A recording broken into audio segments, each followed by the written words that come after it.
ప్రార్థన చేసుకుందాం. ప్రేమగల తండ్రి, పరిశుద్ధమైన మా దేవ, యేసు ప్రభువు మీకు కృతజ్ఞతమైన స్థితిలో చేస్తా ఉంటున్నా. మరి విధానమే వచ్చేది ప్రార్థించే బాధ్యతను మిమ్మల్ని స్మరించే బాధ్యత ఇచ్చినందుకు స్తోత్రాలు. ఈ రాజు పరిశుద్ధులు స్తోత్రాలు. తన యొక్క సమర్పణ, తన యొక్క త్యాగం, తన యొక్క ప్రవర్తన, యథార్థమైన జీవితం, సత్యమైన జీవితం మాకు మాదిరికరంగా ఉంచినందుకు స్తోత్రాలు. విలాసుని ఉపయోగించుకొని ఈ లోపల అనేక రక్షణ దొరికే సంఘాలను, ఆదికాల సంఘాన్ని ఏర్పాటు చేసినందుకు స్తోత్రాలు. తండ్రి, దైవ వాక్యం ద్వారా దైవ జరుడైన వారిని మాదిరికరంగా వాక్యం ద్వారా చూసుకుంటానికి సహాయం చేయండి. నీకు స్థితులు చెల్లిస్తాం, కృతజ్ఞతాపూర్వకంగా చెల్లిస్తాం. యేసు నామమున ప్రార్థించడం వెళ్తున్నాం తండ్రి.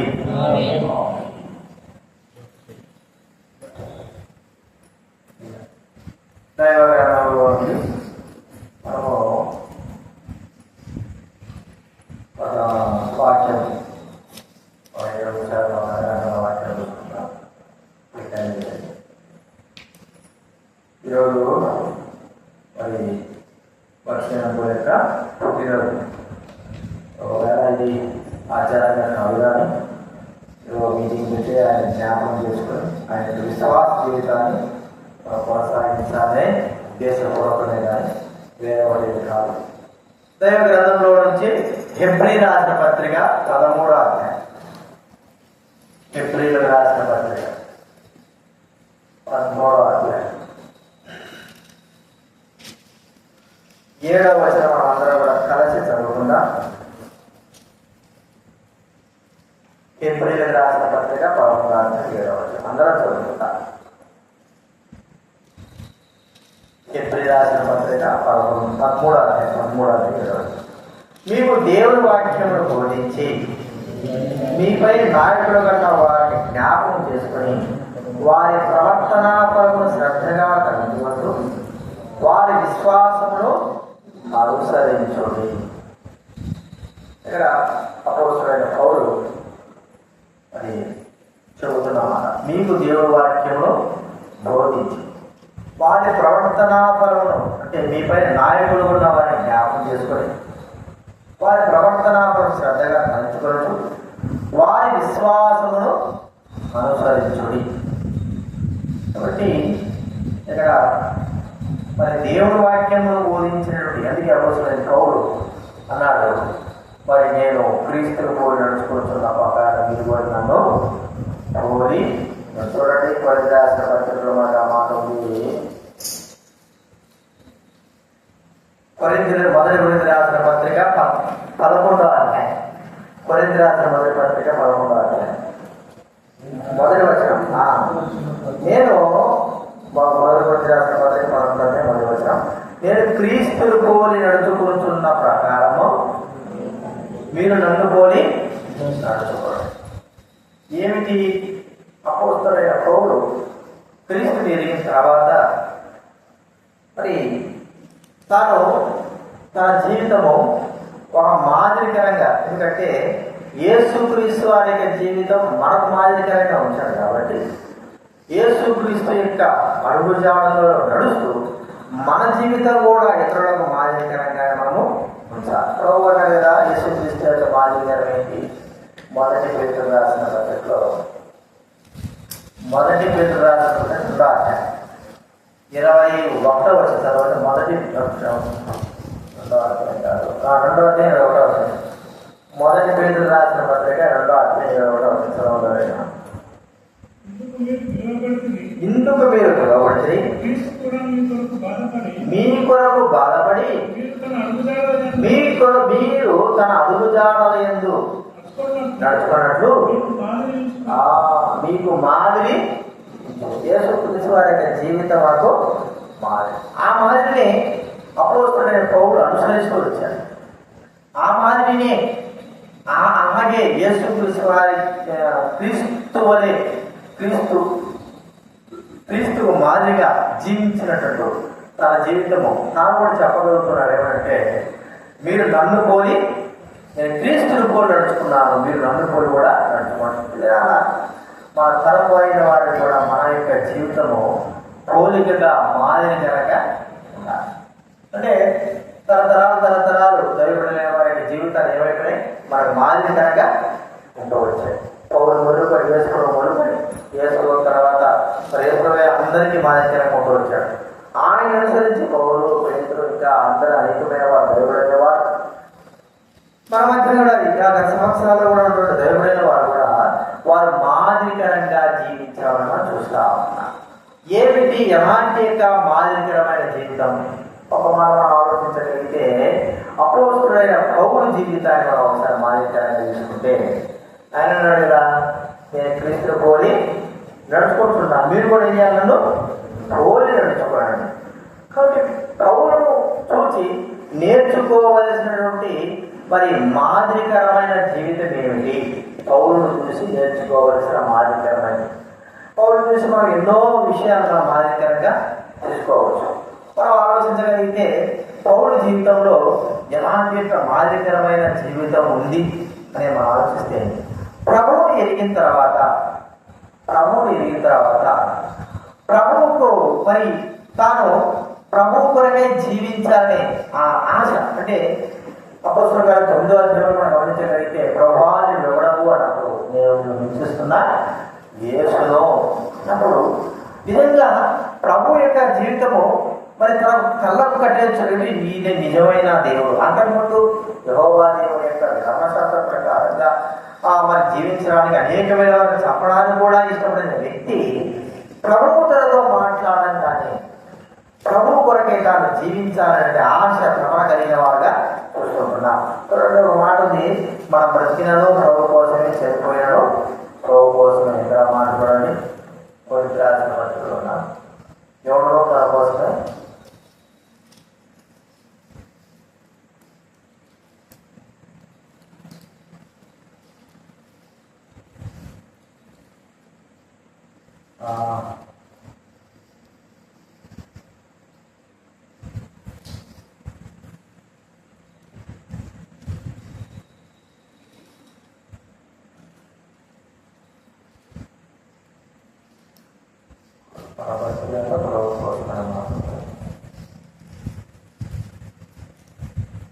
ఎవడో తన కోసమే జీవించాడు. రోమ రాసిన పత్రిక 14వ అధ్యాయం 8వ వచనం, 14వ అధ్యాయం 7 రోమిలి రాసిన పత్రిక 14వ అధ్యాయం 7 చదవడమేనా? మనలో ఎవడనో తన కోసమే బతకడు, ఎవడనో తన కోసమే చనిపోడు.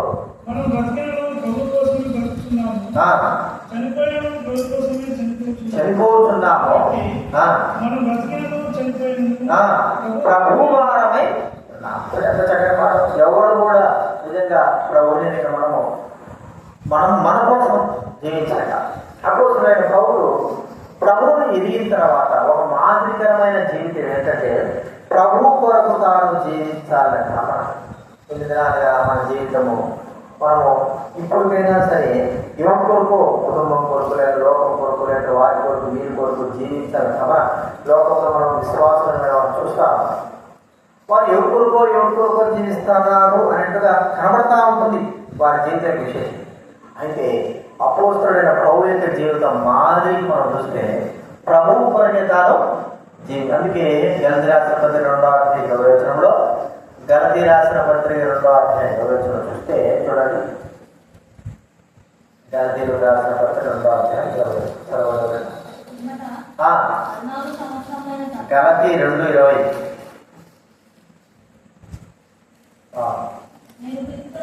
నేను క్రీస్తుతో కూడా సిలువ వేయబడినాను, ఇక నుండి జీవించేవాడును నేను కాదు, క్రీస్తే నా యందు జీవించుతున్నాడు. క్రీస్తే నా యందు చేస్తున్నాడంటే ఇక జీవించేవాడు అంటే ఏ దినాన్నైతే ప్రభువు ఎదిగినాడో, ఏ దినాన్నైతే ప్రభువు తనకు దర్శనం ఇచ్చినాడో ఆ దినాన్ని నుంచి తను ఒక తీర్మానం చేసుకున్నాడు. ఏం తీర్మానము? నేను బ్రతికినా క్రీస్తు వరకే, చనిపోయినా క్రీస్తు. అంటే అలాంటి ఒక తీర్మానం మన కోసం కాదు. అందుకే పక్షులు కూడా మరి కొత్తగా రక్షింపబడిన దినాల్లో తన కోసం జీవించేది కాదు, తన కోసం కాదు, దేవుని కోసం తాను జీవిస్తూ వచ్చాడు. దేవుని కోసం జీవించాలంటే చాలా కష్టం. మన కోసం జీవించాలంటే ఎన్నో తిప్పబడచ్చు. దేవుని కోసం జీవించాలంటే ఎంతో కష్టం. అయినప్పటికీ దేవుని కోసం తాను జీవిస్తూ వచ్చాడు. తన కొరకు కాదు, తన కుటుంబం కొరకు కాదు, తన తల్లిదండ్రుల కొరకు కాదు, తన భార్య కుమారుల కొరకు కాదు, కానీ దేవుని కొరకు జీవించినటువంటి వ్యక్తిగా మనం చూస్తాం. ఏదైనా మనము మన జీవితాలు కూడా మన కుటుంబానికి మన పిల్లలకి ఇరుగు వారికి మనము ఎలాంటి మాదిరికరమైన జీవితం ఉండాలంటే దేవుని కొరకే మనము జీవించే వారంగా. ప్రజలు చూస్తూ ఉంటారు ఎవరి కొరకు జీవిస్తున్నారు. ఎవరు కొంతమంది ఇళ్ళల్లో ఉంటారు, ఇళ్ళలో కావచ్చు, పక్కన కావచ్చు. కొంతమంది తిండి కొరికి జీవిస్తారు అన్నట్టు. తిండే వారికి ప్రధానం కదా, వారి గడిపే వారికి దేవుడు అన్నట్టు తిండి కొరకు. కొంతవరకు దేవుడు కొరకు జీవిస్తారు, డబ్బు కొరికే, డబ్బు ఆశ, సంపాదన. కొంతమంది దేవుడు కొరకు జీవిస్తారు, పేరు ప్రఖ్యాతుల కొరకు, పేరు ప్రఖ్యాతుల కొరకు, ఉన్నతంగా కనపడాలని కొరకు. కానీ నిజంగా ప్రభువు జరిగిన మనము ఎవరి కోసం జీవించాలా? క్రీస్తు కొరకు మనము జీవించవలసిన వారంగా ఉంటాం. నిజంగా ప్రభుత్వాడు మనలో ఎవరు తన కొరకు జీవించాడు, ప్రభువు కొరికే తాను జీవిస్తాడు. ఇది మొట్టమొదటిగా అపోస్తలుడైన పౌలులో మాదిరికరమైన జీవితం మనం నేర్చుకోవాల్సింది ఏంటంటే ప్రభువు కొరకు మనము జీవించాలి. చాలా మంది దైవుడైన వారు ఎంతో మంది ప్రభువు కొరకు జీవించారు. అందుకే మరి భక్సింగ్ గారు కావచ్చు, ఆయన తర్వాత ఉన్నటువంటి దైవుడైన వారు కావచ్చు, వారు ఆస్తులు కూర్చుకోవడం కానీ, లేకపోతే ఆ పేరు సంపాదించుకోవడం కానీ, లేకపోతే కుటుంబం కొరకు జీవించడం వారు జీవించారు. వారి జీవితం అంతా కూడా దేవుడి కొరకే వారు జీవించారు. అంటే ఒక మాట చెప్పుకోవాలంటే కుటుంబం దాని కొరకే కాదు, కానీ ప్రాధాన్యత ఎవరికి ఇచ్చినట్టుగా మనం చూసుకోగలం. దేవుడికి ఎక్కువ ప్రాధాన్యత ఇచ్చారు. అది మాదిరికరమైన జీవితం. ఎప్పుడైతే అలాంటి మాదిరికరమైన జీవితం మనం వ్యక్తిగతంగా కలిగి ఉంటామో, మనం చూసి మన కుటుంబంలో మన పిల్లలు కావచ్చు, లేకపోతే మనం చూసి మన పొరుగు వారు కావచ్చు, మనం చూసి సంఘస్థులైన వారు కావచ్చు, ఒక తీర్మానం చేసుకుంటారు. దేవుడి కొరకు చూస్తున్నారు, దేవుడి కొరకు జీవిస్తున్నారు, దేవుడి కొరకు నడుస్తున్నాడు, దేవుడి కొరకు జీవిస్తున్నాడంటే ఆలోచన కలిగి వారు కూడా అలాంటి తీర్మానం కలిగిన వారుగా ఉంటారు. విషయాలు జ్ఞాపకం. రెండవదిగా అపోస్తలుడైన పౌలు యొక్క మాదిరికరమైన జీవితం ఏంటంటే తనకు ఏదేది లాభకరమై ఉన్నదో వాటన్నింటిని ఏం చేశాడు ఆయన? కంటతో సమానంగా నేర్చుకున్నాడు. చూడండి, పిలుపు రాసిన పత్రిక మాట మనం కనబడతారు. పిలుపు రాసిన పత్రిక 3వ అధ్యాయం 7 నుంచి చదవండి. పిలుపు రాసిన పత్రిక 3వ అధ్యాయం 7 నుంచి చదవండి. అయినను ఏమేమి నాకు లాభకరములై ఉండేనో క్రీస్తు నిమిత్తం నష్టంగా ఎంచుకొని నిశ్చయముగా నా ప్రభువైన యేసుక్రీస్తు గురించిన జ్ఞాన నిమిత్తమై సమస్తం నష్టములు ఎంచుకుంటున్నారు. క్రీస్తును సంపాదించుకొని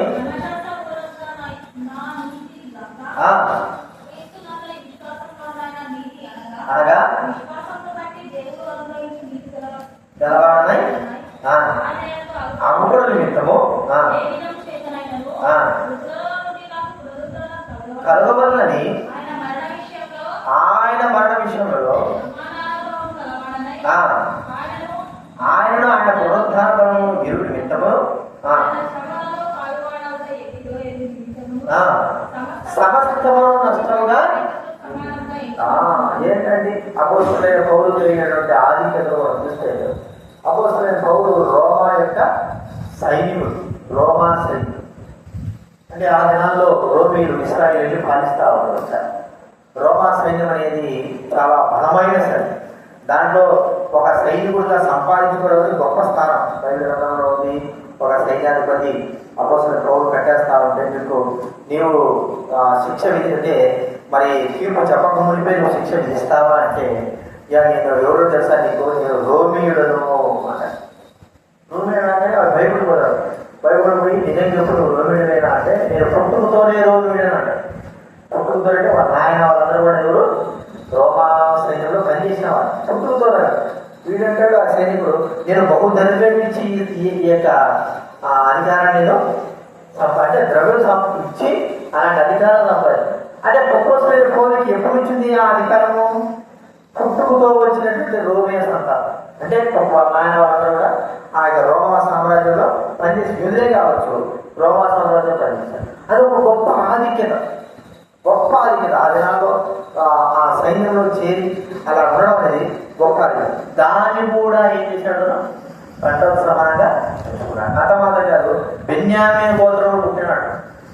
బెన్యామీను గోత్రంలో పుట్టాడు.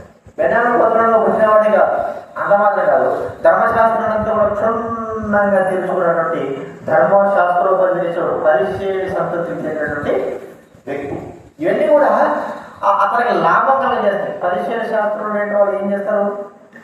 లాభం ప్రజల పైన వాళ్ళు ధర్మశాస్త్రాలు చూపించి ప్రజలు లొంగ తీసుకొని వారి ద్వారా తమ పనులు రాజనాల్లో బ్రాహ్మణులు ఏం చేసేవారు చెప్పండి?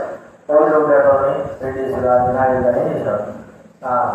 తక్కువ జాతి వాళ్ళందరూ పట్టుకొని మీరు తక్కువ మా కాలం మీద పని చేయాలని చెప్పి ఏం చేసేవారు?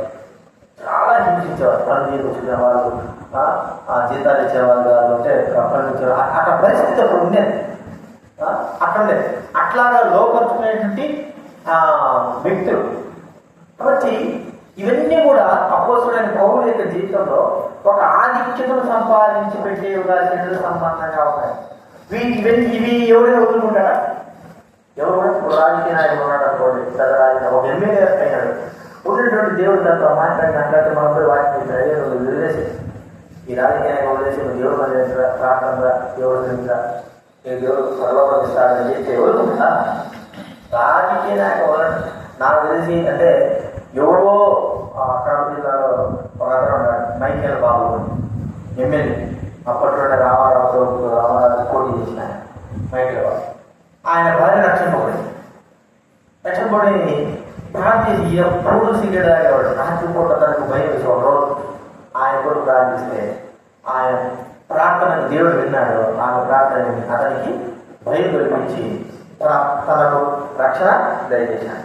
ఎమ్మెల్యే ఆయన అధికారం అంతా కూడా వదులుకున్నాడు. తనతో పాటు ఎంత మంది ఉండేవారు, కత్తులు కడాలు పట్టుకొని బాంబులు పెట్టుకొని ఎంతో మంది ఉండేవారు. ఎంతో ఆస్తి ఉంది. అంటే ఈ సంపద ఎన్ని వదులుకొని దేవుడి సన్నిధికి రావాలని చూడతాడు. ఇది ఒక గొప్ప ఆధిక్యత. అంటే ఈ గొప్ప ఆధిక్యతను ముఖ్యమంత్రి కావచ్చు, ఎవరైనా కావచ్చు, సాధారణంగా కూర్చొని నాకు ఏం అవుతాయని చెప్పుకునేవాడు ఎవరు కూడా లేడు. అప్పుడు అన్నీ కూడా ఏం చేశాడు?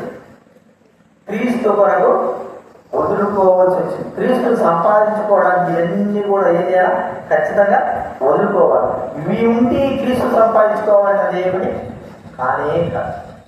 కాబట్టి అపోస్తలుడైన పౌలు జీవితం అని జ్ఞాపకం మొదటిగా ఆయన సమస్త నష్టంగా లాభకరమైనవి ఏం చేశాడు? ప్రభు కొరకే పండుగ వర్షం గారి గురించి మనం చూస్తే వర్షం గారికి ఎన్ని లాభకరమైన చెప్పండి. ఆయన ధనవుడి లాభకరమే ఇంకోటి ఆయన చదువు మంచి అగ్రికల్చర్ ఇంజనీరింగ్ అదొక లాభకరం. ఆ దినాల్లోనే మరి మంచి ఇప్పుడంటే ఎవరు పడితే ఇంజనీర్ చేయడం జరిపింది. ఆ దినాల్లో అంటే చాలా కష్టం. అందులో వేరే దేశంలో చదువుకొచ్చాను. ఆయన ఒకవేళ అలాంటి పని చేస్తే తనకి ఎంతో డబ్బు వస్తుంది. ఎంత డబ్బు అయినా సంపాదించాలి. ఇందులోనే ఉంది డబ్బు. దాంతోపాటు ఆ పొలాన్ని విస్తరించాయనుకో కోటీశ్వరుడు కావచ్చు. ఇది ఒక గొప్ప లాభం చదువు. ఆ లాభాన్ని ఏం చేశాడు ఆయన? వదులుకున్నాడు. క్రీస్తు ప్రభు ఏమన్నాడు? ప్రభు తనతో మాట్లాడినప్పుడు నా యొక్క డబ్బు అంతా కూడా నీకే, నేను నాకు ఈ డబ్బు అవసరం లేదు, నాకు ఏం కావాలా? నీవే కావాలి. మనకు లాభకరమైన చదువు. అసలు నాకు అనిపిస్తుంది నిజంగా అలాంటి యొక్క సేవా పరిచయలో ఇంత డిగ్రీ చేసి అంత పరిచయం చేసి అంత చదువుకొచ్చినప్పుడు ఆ పత్రాలు అడిగినాయో చదువుకున్నాడు, ఆ సర్టిఫికేట్ అడిగినాయో ఎక్కడ తిరిగాడు? లాభకరమైన చదువుకొని బొంబాయి రోడ్లలో దిక్కులేని వాడిగా స్వార్థ పట్టుకొని తిరుగుతూ వచ్చినటువంటి విధానం ప్రభువు కొరకు. నిజంగా అంతటి ఇంత లాభకరణ వదులుకున్నాడు కాబట్టి దేవుడు తను ఏం చేశాడు? అత్యధికంగా ఆత్మ సంబంధంగా, శరీర సంబంధంగా కూడా ఆశిస్తుంది. కాబట్టి లాభకరమైనవి మనకి ఏదైతే ఉంటుందో వాటిని మనం ఏం చేయాలంటే వదులుకోవాలా. ప్రభువు కొరకే లాభకరమైనది, ప్రభువు కొరకే. క్రీస్తును సంపాదించుకోవాలి అంటే ఎంత లాభకరమైనా సరే ఒక్కోసారి మనకు అనిపిస్తూ ఉంటుంది, ఆదివారము దేవుడి సన్నిధికి రావాలా. ఆ ఆదివారమే ఇక్కడైనా ఒక దగ్గర కానీ అడవి కడప సైడు ఇంకా నెల్లూరు సైడ్ ఉంటాయంటే ఒక్కోసారి ఆదివారము 2 కూలీలు ఇస్తారు. రాకపోతే నీకు 2 కూలీలు ఇస్తారా? 2 కూలీల కోసం ఏం చేస్తాడు? ఒక కూలి కూడా కాదు, 2 కూలీల కోసము ప్రభు మందిరాన్ని వదిలిపెట్టేసి వెళ్ళిపోతాడు. ఎందుకంటే రాని రోజు అన్నాడు అనుకో, చాలా అర్జెంట్ ఉంటుంది, 2 కూలీలు తీసుకోపో అంటాడు. ఈ 2 కూలీల కోసం దేవుడి సంఘాన్ని లాభం కదా. ఒక కూలీ రోజుకి వచ్చేది ఒక 1000 రూపాయలు ఇస్తారు. 2 కూలీలు అంటే 2000. అదే సమయం అదే. కానీ ప్రభు మందిరం వదిలిపెట్టుకుంటే 2000. అదే ప్రభు మందిరము కావాలనుకుంటే, ప్రభు కావాలనుకుంటే 2000. ఒక రోజు 2000 అంటే తమాషా. వదులుకోవడం, లాభకరాన్ని వదులుకోవడం అంటే చాలా కష్టం. కొంతమంది చేస్తారు, నైట్ డ్యూటీలు చేసేది, డబుల్ డ్యూటీ చేసుకుంటేది, ప్రభు మందిరానికి రాకపోవడానికి చేస్తా ఉంటాడు. లాభకరం అవన్నీ కూడా వదులుకోవడం. అందుకే అపోస్తలుడైన పౌలు ఒక మాదిరికరమైన జీవితం ఏంటంటే, నేను క్రీస్తును సంపాదించుకోవడానికి నేను ఇవన్నీ కూడా వదులుకోవడానికి ఇష్టపడ్డాను. ఒకవేళ ఇది నాకు లాభకరమైనది నాకు వద్దు, నా వంశం కావచ్చు, నా పని కావచ్చు, నా ఉద్యోగం కావచ్చు, నేను చదివిన చదువు కావచ్చు, ఇవన్నీ కూడా నాకు లాభకరం అవుతున్నాయి ప్రభు కంటే అనుకుంటే అవి నాకన్నీ కూడా ప్రభు అనేది ఇక అతను ముందు వచ్చాడు. ఇది 2వ చూస్తున్నా. 3వది అపోస్తలుడైన పౌలు జీవితంలో ఉన్నటువంటిది ఏంటంటే, చూడండి 2 కొరింథీ 11వ అధ్యాయం, 2 కొరింథీ 11వ అధ్యాయం 28వ వచనం. 2 కొరింథీ రాసిన పత్రిక 11:20. ఇదేనో గాక చింతయు నాకు కలదు, సంఘములన్నింటి కూర్చుని చింతయు కలదు, ఈ భారము దినమైన నాకు. అంటే అపోస్తలుడైన పౌలు ఎలాంటి యొక్క మాదిరికరమైన జీవితం కలిగి ఉన్నాడంటే, సంఘము అనే దాని గురించి ఒక చింత కలిగిన వాడుగా ఉంటాడు. చింత. ఈ దినాల్లో అక్కడక్కడ ఫేస్బుక్లలో, యూట్యూబ్లలో కొంతమంది చేస్తారంటే నాస్తికులు చర్చిల దగ్గర పోయేది, ఎప్పుడో పాతకాలం కట్టిన చర్చిల దగ్గర పోయేది చూసినారా, దేవుడు ఉన్నాడంటే ఈ చర్చిలు అమ్ముకుంటున్నారు, ఈ చర్చిలు పూసేస్తున్నారు, ఈ చర్చిలు అసలే లేదు, 100-200 సంవత్సరాలు 500 సంవత్సరాలు కట్టిన చర్చిలు ఉంటాయి. అవి పాల్పడిపోయినాడు. ఎవరు పోకుండా అక్కడ పోయేది, దేవుడు ఉంటే ఇక్కడికి రావచ్చు కదా, కానీ దేవుడు లేడు, ఈ చర్చిలన్నీ కూడా మొదలవుతుంది. అంటే ఇక్కడ చింత, ఒక సంఘాన్ని గురించి, ఒక మందిరాన్ని గురించి చింత అనేది ఖచ్చితంగా ఒక మాదిరికరమైన జీవితం. ఆ దినాల్లో ప్రజల దైవుడు ఎలా ఉన్నారంటే, చింత దైవ సన్నిధి అంటే, అరే ఈరోజు పొలాపడాలి, అరే ఈరోజు దేవుడి మందిరంలో పడింది, ఈరోజు దేవుడి మందిరంలో కనబడాలి, మరి ఈరోజు దైవ సన్నిధిలో ఏదో ఒక పని ఉండాలి, ఏదో ఒకటి నేను చెయ్యాలి, దైవ సన్నిధిగా అభివృద్ధి కొరకే నేను ఎలాగ పాల్పడాలా, ఎలాగ నేను చెయ్యాలా. చింత మన ఇంటిని గురించిన చింత మనకి ఎలాగైతే ఉంటుందో కదా, దేవుడి మందిరం గురించిన చింత కూడా మనకు అలాగా ఉండాలి. ఇంటిని గురించి చింత ఏంటంటే, ఇటీవల అంటే ఒక 7 సంవత్సరాలు 10 సంవత్సరాలు అవుతుంది, సంగారెడ్డిలో ఆయన విషయంలో సంగపతి ప్రవాసం, ఆయన భార్య బాత్రూంలో తినదు. అప్పుడు 2005-2006 ఆమె తొడ దగ్గర ఖాళీ బాత్రూంలో. అది కూడా అప్పుడు 75 సంవత్సరాలు. ఏం చేశారు, అప్పుడే ఇంకా అంబులెన్స్ తీసుకొచ్చి స్ట్రెచ్చర్ మీద పడుకోబెట్టారు. పొద్దున వాళ్ళిద్దరే ఉంటారు అక్కడ. సేవ తగ్గి ఇప్పుడు మెదక్లో సేవ పడుతుంది కుమోదని. ఏం చేశారంటే అతను చూసుకోవడానికి డ్యూటీ చేశాను. రోజు వచ్చి వాళ్ళు చూసుకోవడము, చెప్పించుకోవడం అది చేస్తారు కదా. ఇవి కింద పడింది బాత్రూమ్ చేస్తారు, పడుకోబెడితే అప్పుడు నేను అక్కడ అప్పటికే కూర్చున్నాను. అలాంటి అంటే ఇక తీసుకోవాలి, ఎంఎన్ఆర్ఐ హాస్పిటల్ తీసుకొస్తారు, ఆపరేషన్ చేయడానికి తీసుకొస్తారు. అలాంటి రిమోట్ ఏది ఇక్కడ బాగా ఉంటే ఇంటికి అన్నింటికి చాలా వేసి ఇక చెప్తాను, నేను చూస్తాను ఇంటికి తాళాలు వేసి అప్పుడు రా అన్నాడు. ఆ వయసు ఏంటి, ఆ ఇల్లు ఏంటి, ఆ పరిస్థితి ఏంటి, నేను పక్కన నిలబడుంటా తెలిసి ఇట్లా ఇంటికి తాళాలు వేసి ఈ కాలు కొట్టే ఇంటికి నేను చింత ఏమవుతుందో, ఇల్లు ఏమవుతుందో, ఎవడు చూసుకుంటాడు, నీ ఇల్లు ఎవడు చూసుకుంటాడు. ఎంత చెప్పాడా అప్పుడు అనుకునేవాడు, ఆయన ఈ ఇంటి పైన ఎంత ఆశ ఉంది. అదే ఆశ దేవుని మందిర పైన ఉంటుందా, దేవుని సంఘం పైన ఉంటుందా? చాలా మందికి ఇంటి పైన ఉన్న ఆశ, లేదా కుటుంబం పైన ఆశ, లేకపోతే పొలాల పైన ఉన్న ఆశ, లేకపోతే ఉద్యోగాల పైన ఉన్న ఆశ, లేకపోతే ఏదైనా తిండి పైన అనేది ఒక విధానం తిండి పైన ఉన్న ఆశ.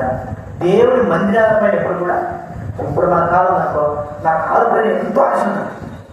దాన్ని చూసుకున్నంతగా ఇప్పుడు చూసుకోలేదు. కారణం ఏం చేస్తాను, ఎవరు నాకనేనో నా కారు ముట్టుకొనేనో జాగ్రత్త పెట్టుకుంటాను, మీకు బైక్ నేను జాగ్రత్త పెట్టుకుంటాను, పటావి ఎక్కడ తీసుకోపోయినా బైక్ నేను చెప్తా ఉంటాను. ఎందుకు? దాని మీద నాకు దృష్టిది, ఒక ఆశ. మళ్ళా ఏదో పడిపోతే మళ్ళీ ఎవరుగా ఎవరు చెప్తాను. కానీ దేవుడి దగ్గర పోయిన ఎలాంటి ఆశ మాట్లాడలేదు. అప్పుడు సరే ప్రభుకి ఎన్నో శ్రమలు, కష్టాలు, బాధలు వచ్చినాయి. తనకు కూడా ఒక ఇల్లు ఉండొచ్చు.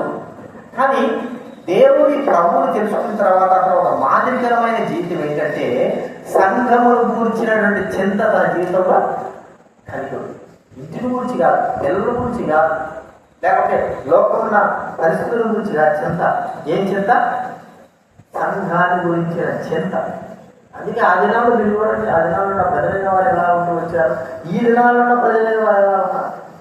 ఆ దినాల్లో ప్రజలైన వారికి ఎలాంటి ఆసక్తి ఉంది, ఈ దినాల్లో ప్రజలైన వారికి ఎలాంటి ఆసక్తి ఉంది. చింత అనేది పోయింది. దేనికి చింత పోయిందంటే డబ్బు మీద సంపాదన, లోకం ఎట చేయాల సంపాదన, ఇల్లు ఎట కట్టుకోవాలి సంపాదన, ఈఎంఐ ఎట చేస్తాల సంపాదన, వీటి చింత ఎక్కువైంది. ప్రభువు కొరకైన చింత లేదు. ప్రభువు సేవ, ప్రభు మందిరము, దేవుని సేవ, ఈ చింత దినము పౌరు జీవితంలో పెరిగింది. కానీ మన జీవితంలో పెరిగిపోతుంది. అందుకే మనము పౌరు పడతాం. మాదిలో నేను పౌరు అంటున్నాడు, నన్ను కూలి నడుచుకోవడం, నేను ప్రభువు సంఘాన్ని గురించి చింత కలిగిన వారుగా ఉంటున్నాను. ఆ యొక్క చింత నాకు అత్యధికంగా అవుతా. అలాంటి యొక్క అనుభవంలో మనం ఏం కావాలా? కలిగిన వారుగా. లోకంలో ప్రభు సేవలో ఉన్నటువంటి చింత లేదా ఆ పనిలో ఉన్న దానికి ప్రతిఫలం మనం ఏమిటో, కొంత లోకంలో ఉన్న వాటిని జరిగించిన దానికి ప్రతిఫలం మనం ఎంత మాత్రమో పొందలేదు. తాత్కాలికమైనది. అలాగని దాన్ని వదిలిపెట్టడమే కాదు, కానీ దానికంటే అత్యధికమైనటువంటి చింత ఏం కావాలా?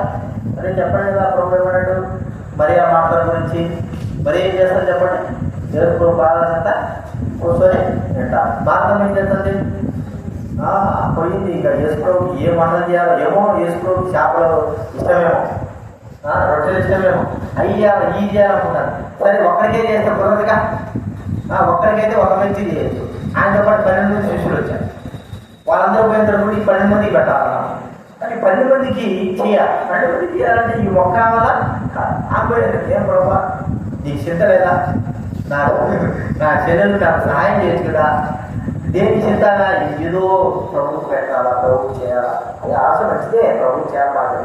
కానీ ప్రాముఖ్యమైంది యేసు ప్రభు యొక్క మాటలతో మరి వినాలంటే ఆలోచన లేకపోయి ఇది పోయి స్థితిగా కూర్చుందా అని అంటాడు. లేది ప్రభు ఏమన్నాడు? మరియా ఉత్తమమైన దాన్ని ఏర్పరచుకున్నది, అది పోతే మన రాదు. అందుకే ఈ భూలోకంలో మనం ఉన్నప్పుడే ప్రభు సేవ గురించి, సంఘం గురించి చింతన అనేది మన జీవితంలో అది పోతే మన. అందుకే ఆ చింతన మనం కలిగిన అంటే దాని గురించి ఈ లోకంలో మనకి ప్రభు అన్నాడు ఏమన్నాడు చెప్పండి? వస్త్రాల గురించి, ఇంటి గురించి, ఏమి సంపాదించుకున్న మా డబ్బుల గురించి నేను చింతపడాల్సి వస్తుంటే వాటి మీదే మనకి ఎక్కువ చింత ఉందని ప్రభు సెలవిస్తా ఉన్నాడు. అవి విధంగానే జరుగుతాడు, వాటి మీదే మన చింత ఉంది. అయితే ప్రభు అన్నాడు ఏమన్నాడు? మీరు దేవుని రాజ్యంలో నీతిని మొదట అది మీకు చింతగా ఉండాలా. కాబట్టి ఈ మూడంతల అనుభవాల గురించి మనం ఒకసారి చూపించుకున్నాం. అపోస్తలుల మొట్టమొదటి ఏం చూస్తూ వచ్చేది చెప్పండి? ఏం చింత? అపోస్తలుల పౌరులో తన కొరకే కాదు, ప్రభు కొరకు తను జీవించిన ప్రభు కొరకే జీవించాలనే ఆశ తన జీవితంలో కలిగాడు. రెండోది ఏం చేద్దాం చెప్పండి.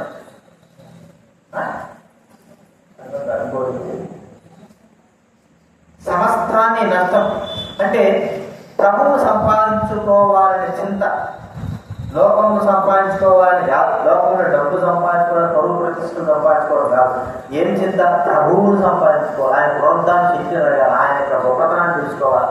ఈ చింత పట్టింది ప్రభువు కూడా. ఇంకా ఆయన గురించి ఎంతో తెలుసుకోవాలి, ఆయన ఎంతో తెలుసుకోవాలి ఆ చింత. మూడవది ఏంటంటే సంఘముల గురించినటువంటి చింత తన జీవితంలో కలిగి ఉందని మనము చూస్తా ఉన్నాం. అలాగా ఆయన అపోస్తలుడైన పౌలు ప్రజలైన వారికి మాదిరికరమైన వ్యక్తిగా తాను జీవిస్తూ వచ్చాడు. ఇంకా మనం చెప్పుకోవచ్చు, ఎన్నో విషయాలను గ్రహించుకోవచ్చు. కాబట్టి ఈ మూడు విషయాలను గుర్తించుకుంటే చాలు. మరి ఆ ప్రభువు కొరకే చింత. రెండవదిగా ఎలాంటి యొక్క మాదిరికరమైన జీవితం కలిగి ఉన్నాడంటే, నాలుగో చివరి ఒక మాట చూసుకుంటే చూడండి, 2 కొరింథీయులకు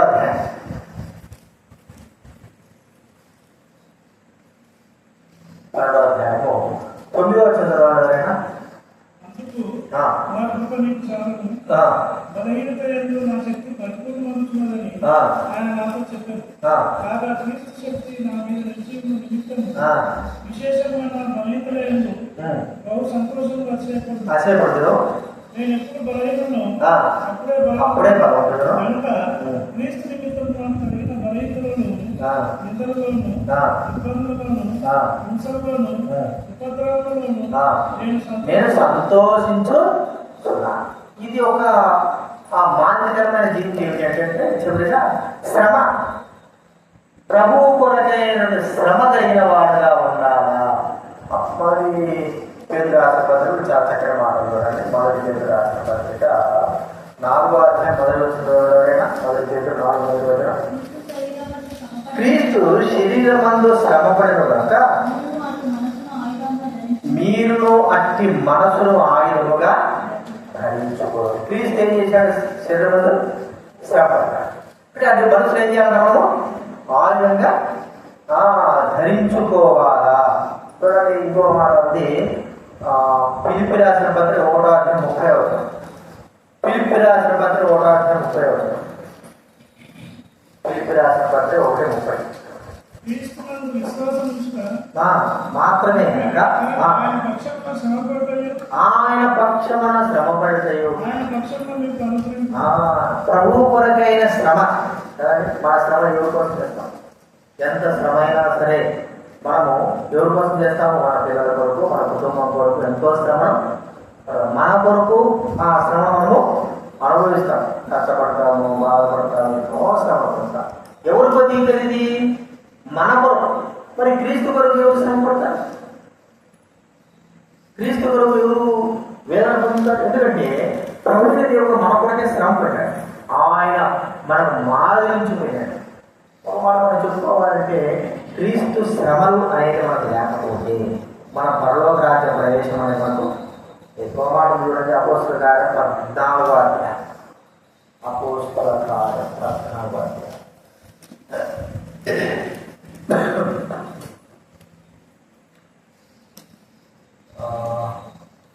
22వ వచనం. అపోస్తల కార్యం 14:22. శిష్యుల మనసును దృఢపరిచి విశ్వాసమందు నిలకడగా ఉండాలని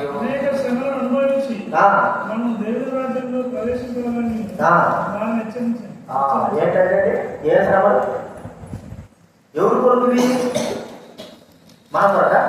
మన కొరకు, మన కుటుంబం కొరకు శ్రమలు బట్టి ఏం ఫలితం లేదు.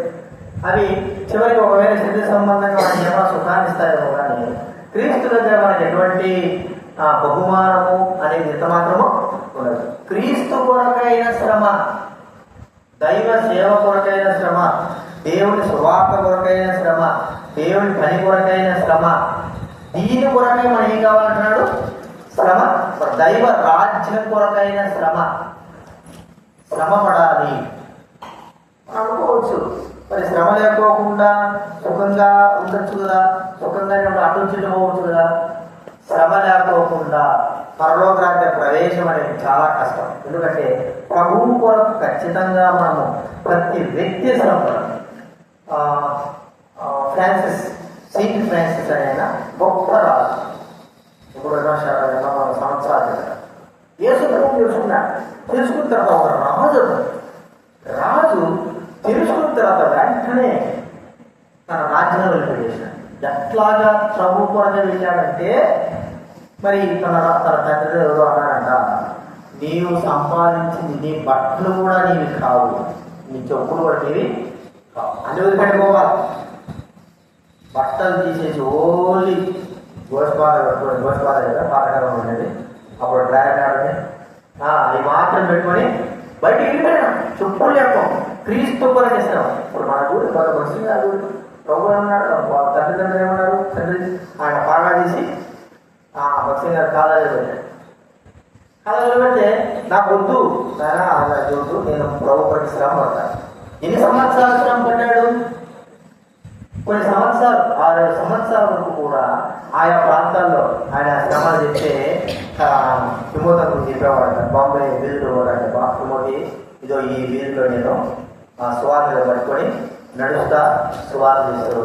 తిమోతి ఇదో ఈ ప్లాట్ఫామ్ పైన నేను రాత్రి చలికి నాకు బాగా ఆ కోట్ ఉండేది, ఆ కోట్ అటు కప్పుకొని పడుకొని తిమోతి ఈ ప్రాంతంలో ఇక్కడ ఇక్కడ పని చేశాను. ఎంత శ్రమ అనేది మనం, ఈ శ్రమ అనేది మనకు లేకపోతే ఇప్పుడు మనకంతా ఏమంటారు, లగ్జరీ లైఫ్ కదా. అంటే ఇప్పుడు పల్లెటూరు కానీ సిటీలో లగ్జరీ లైఫ్. ఏసీ లేదా మనకేం కాదు, నిద్ర పడదు, ఏసీ లేదా నిద్ర పడదు. శ్రమ అసలు అనుకోండి మనకు రాను సువార్తలు, ఆ దినాల్లో సువార్తలు సేవలు అంటుండేది నడుస్తూ పోలేదు. మేము ఎప్పుడే ముందు నటరాజు గారు ఆయన చనిపోయాడు, దేవుడు సంధి చెప్పాడు. ఆయనను చూసి నేను నేర్చుకునేది ఏంటంటే, సువార్త అంటే నడిపే. ఏ రోజు నేను ఆటో పెట్టినాడు ఆటో లెక్క నేను నడుచుకుంటా బాగా మీరు బాగా ఆటో పెట్టిన ఆటో లెక్క నడుచుకుంటారు. వీధి ఊరు నడుచుకుంటాను మా మోకాళ్ళకు. నేను చూసినా అంటే ఎంత శ్రమ అండి. ప్రభు నడిచాడన్నా ఏముంది దీనికి నడవాలనేటువంటి శ్రమ. ప్రభు కొరకైనటువంటి మనుషుల కొరకు కాదు, ప్రభు కొరకైన శ్రమ తను పట్టు. ఒక విధానంలో కాదు, అనేకమైన విధానంలో ఆ శ్రమను మనము, అందుకే అపోస్తులైన పౌరులను మరి ఆయన రక్షింపబడిన తర్వాత నుంచి చనిపోయిన వరకు ఎన్నో శ్రమలు తాను అనుభవిస్తూ వచ్చారు. శ్రమ లేకపోతే మనము అనుభవం అనేది మనకు ఈ దినాలు యూపెట్టి శ్రమ చెప్పండి. పెద్ద వాక్య పరిచారం ఉండాలి సార్. కోటీశ్వరుడు ఒక్కరు ఎప్పటి ఒక ఉపవాస ప్రాంతంలో లేదా ఒక 10 రోజులు ఉపవాసం ఉన్నాను, నేను శ్రమ పడ్డాను, నేను శ్రమతో ఒక ఆత్మను ఒక వీధికి వెళ్ళి శ్రమతో చేశాను చెప్పండి. ఏమన్నా చెప్పండి. ఆన్లైన్ కదా, ఆన్లైన్ బయట పట్టుకోవడం, పెద్ద తెరలు వేయడం, ఇక అటు ఇటు తిరుక్కొని చెప్పడం, అంతే. శ్రమ ఏముంది దానికి. తండోపదండాలుగా ఎనిపించులు కూర్చోబోతాడు. తండోపదండాలు పోతావా? ఒక శ్రమ లేదు, ఆలోచన లేదు. అని ఈ దైవజనుడు కాస్తనే శ్రమ పడుతున్నాడా, లేకపోతే వీరు శ్రమ పడుతున్నారా? శ్రమలో వాక్యం ఏముంది? వాక్యంలో శ్రమ అనేటువంటి మాటము ప్రభువు కొరకైన శ్రమ ఏమి కూడా మనుషులలో సుఖం కదా. ఏసీ లేని మానవుడికి ఏమన్నట్టు మేము సేవ చేసుకున్నాం, మంచిదే కాదు చెప్పడం లేదు, కాదు చెప్పలేదు. కానీ శ్రమలోనికి ఏం అనుభవం ఉంది? పక్షిగా తీసుకో, అంతకుముందు దైవబిడ్డలను తీసుకో. చాలా మంది దైవ సేవలు వాళ్ళు చెప్పేవారు, రాజా నువ్వు ఇక్కడ సేవ చేస్తాడు. బాపట్ల రాజారావు పెళ్లి కూడా చేసిన ఆయన అంటాడు, సేవ చేస్తాడంటే మాకు 8 పైసలు వచ్చేదట. ఇది సదా 8 పైసలతో 10 మంది సంతానం ఒకరు కొడుతుంది. 10 మంది సంతానం. ఆ 10 మందిని ఏం చేయాలి? వాళ్ళు మామూలు ఉంటారా? మామూలు కూడా ఒక్కొక్కరు 70-100 కిలోలు, 150 కిలోలు మనిషి తింటే ఒక పూటకే 2 కిలోలు తినేస్తాడు. అప్పట్లో ఉండేవాడు. అయినా ఆయన అంటాడు, హాస్టల్లో ఒక ఆమె పనిచేసాడు. హాస్టల్ రాత్రి మిగిలిగా అన్నం తీసుకొచ్చి ఆ పిల్లలకి ఆంటీకి జరుగుతున్న ఇచ్చారు. ఆమె వచ్చి అప్పటికే అది రాత్రి కొద్దిగా టైం ఎక్కువ వాసన వస్తుంది. ఏం చేసిందంటే నీళ్ళల్లో కలిపించేసి నీళ్ళతో ఒడిచేసి తర్వాత అదే అన్నము పెట్టారు. ఆమె చెప్పి అట్లా శ్రమ పడ్డారు. ఊరికే పరిచయంలో శ్రమలు ఊరికే ఫుడ్ బుడ్డు చేసుకొని వాటిని చెప్పుకోవడం చేసిందా? అలాంటి శ్రమలు అది ప్రతి ఒక్క వ్యక్తి, విశ్వాసులు కూడా అలాంటి శ్రమలు వెళ్ళిన వారే ఉన్నారు. విశ్వాసులు కూడా ఏమేమి సేవలేదు కదా. అదనాలు ఎలా ఉన్నాయంటే క్రీస్తు కూడా మేమేం పొందాలా? శ్రమ పొందాలి. మేము ఎంతో బాధ పొందాలి, శ్రమ పొందాలి, వేదన పొందాలి. ఇదిగో మా కొరకు ప్రభు క్రీస్తు ఏమైపోయినాడు? చనిపోయినాడు. అపోస్తలుడైన పౌలు యొక్క మాదిరి యేసుక్రీస్తు కొరకై మనం శ్రమ అనేది చాలా ప్రాముఖ్యం. శ్రమ లేకపోకుండా, కష్టం లేకపోకుండా, బాధ లేకపోకుండా మనం సుఖంగా ఉండాలంటే ఏ పని? ప్రభువు కొరకు ఆ శ్రమను మనం ఏం చేయాలి? పొంది పరలోక రాజ్య ప్రవేశం మనం చూస్తా ఉన్నాం. అది ఇంకా ఎన్నో ఉన్నాయి. అపోస్తలుడైన పౌలు జీవితంలో మనం నేర్చుకోగలిగే విషయాలు. మనం ధైర్యమైన వారు ఎంతోమంది ఉన్నారు. వారు మనకి నేర్పిన పాఠాలు ఇవన్నీ కూడా మనకు ఎంతో మరి ధైర్యాన్ని ఇచ్చేవి.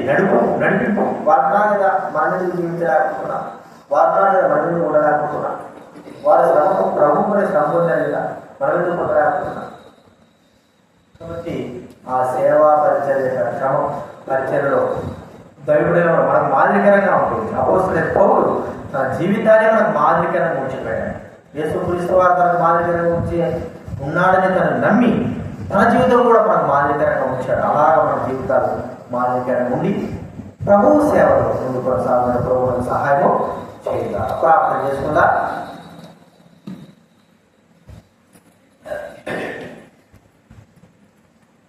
ప్రేమగల తండ్రి, పరిశుద్ధుడైన మా దేవ యేసు ప్రభువు నామములో వందనాలు. సాయంత్రం పదవి వచ్చిన ప్రకారం నీటి మొదలు ధ్యానం చేసుకుంటూ ఆశీర్వాదాలు ప్రభావ అది భూమిలో పెరిగింపజేస్తుంది. 29 రక్షించి ప్రభా సేవ తీసుకొచ్చారు.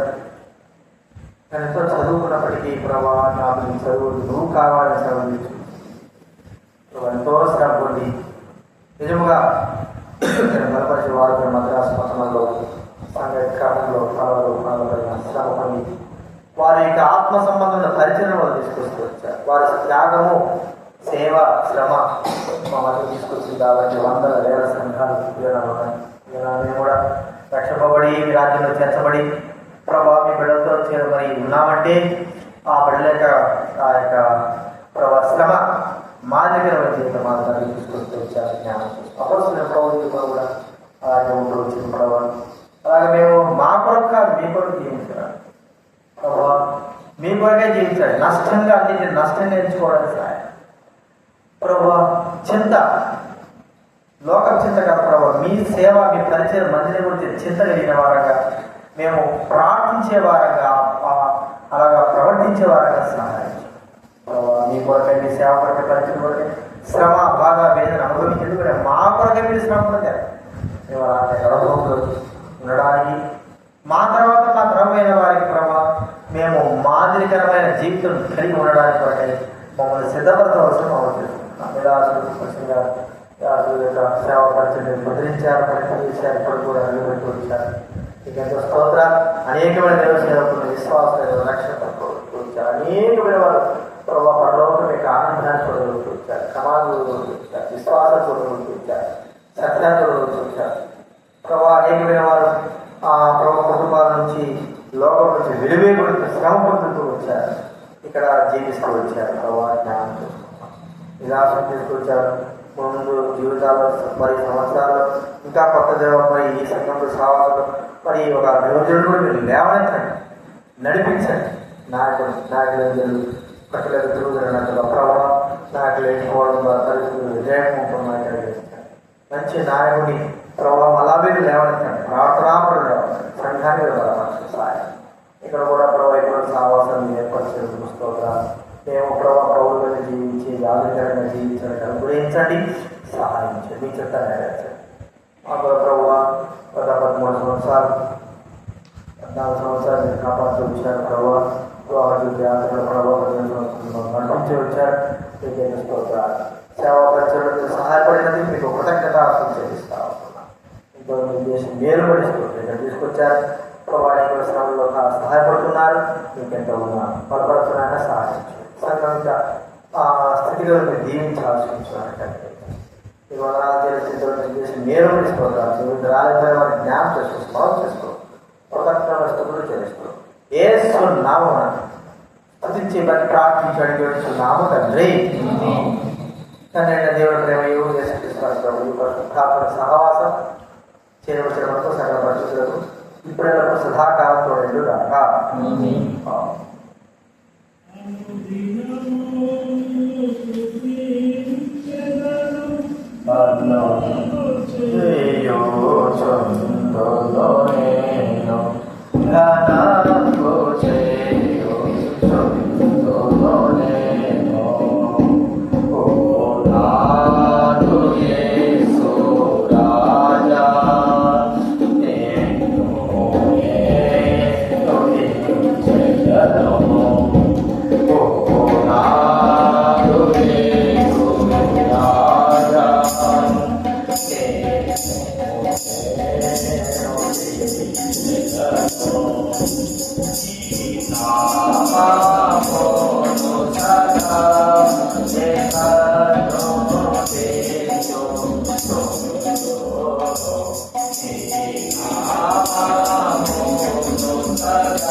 అలాగే ఈరోజు ప్రత్యేకంగా మా పెళ్లి దినం కూడా పెళ్లి రోజు వాడు కూడా మీరు ప్రార్థన చేయండి. మాకు కూడా తీసుకోండి.